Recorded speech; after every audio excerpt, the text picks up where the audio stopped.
Morgan Rielly's contract came up, Kyle addressed it and basically said nothing is going to happen. Reading between the lines, nothing's going to happen right now because they're in a hard cap. They're dealing with the pandemic, and they're just going to ride it out. So it's Hyman 2.0. It's Anderson 2.0. That was my impression. That was the big story that came out for me. I agree. Today. It wasn't positive that way. I got a weird vibe out of it where, Morgan wants to stay. I think they want to make it happen. So I took two things out of that. You're right. Flat cap, so we're not going to talk about it. Or we're just going to see how this unfolds right now. Because the longer that Morgan Rielly plays, and if he has a good season, he's looking around the league going, okay, Darlene in Buffalo just got 6. Seth Jones got 9.25, I think. Dougie Hamilton got 9. So Darnell Nurse got 9. So I know comparables are a lot different based on some of the ages of these guys and maybe their success rate, but Morgan's not $2 million less than Dougie Hamilton. No, you know what I mean? I've noticed doing this job that you can start with John Tavares and his season in Long Island before, and when the player comes out and says there is a business element to it, I honestly think through the years been watching that through the leading up to that season, when that's thrown out during the season, there's a business element to it. It basically means they're not close and is probably going to be moving on, you would think. I mean, that's what it seems like. When it's business, that means if it wasn't business, it would be done and he would be a Maple Leaf long term. Right. Right? Well, look at recent history. Forget Tavares. Look at Zach Hyman. Yes. And Freddie Anderson. Freddie was dealing with a different situation because of, the year before he didn't play as well, the playoff success, where he is in his career, his age, and all that kind of stuff. And then this year, quite frankly, they made the right call not giving him a long-term deal last summer. Like that, obviously they dodged a bullet. That doesn't mean Freddie can't return to form, won't have a good year in Carolina.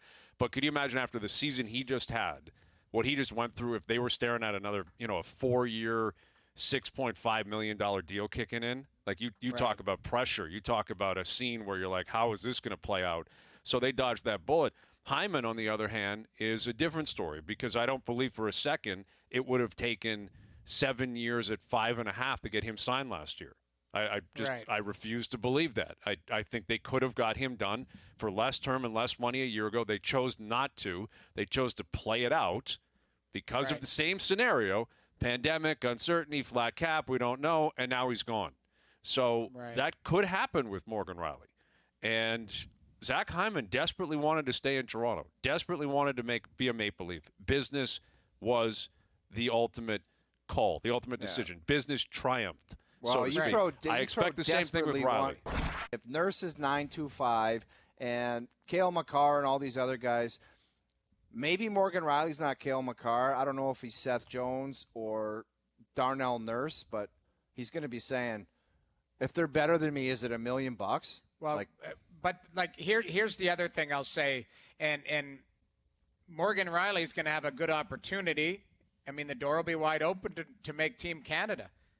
He's, like I say, let's say he's in a contract year, has a fantastic season for the Leafs, and goes and plays for Team Canada and gets gold. Looks pretty good on the resume, doesn't it? And it'll look good on the checkbook, too. Absolutely.